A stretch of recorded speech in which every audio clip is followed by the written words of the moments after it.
Hi friends, welcome to my YouTube channel Pritam Prasad दास।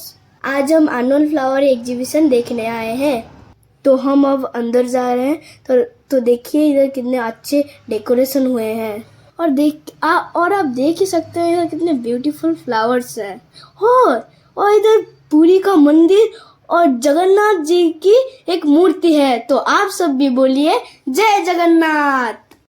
और मैं अभी जा ही रहा था तो आप देख सकते हैं, इधर अंदर जाने के लिए अलाउड भी नहीं था, वरना ही मेरे पापा ने बोला फोटो उठाने के लिए अंदर चला जा।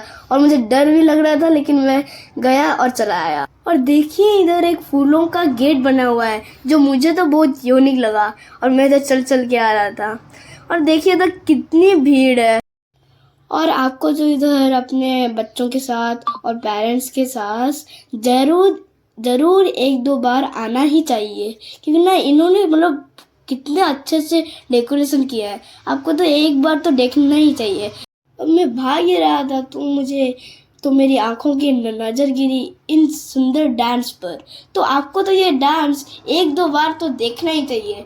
तो आपको अगर मेरा वीडियो अगर अच्छा लगा तो please like, subscribe and follow करना मत भूलिएगा। नमस्कार और जय जगन्नाथ।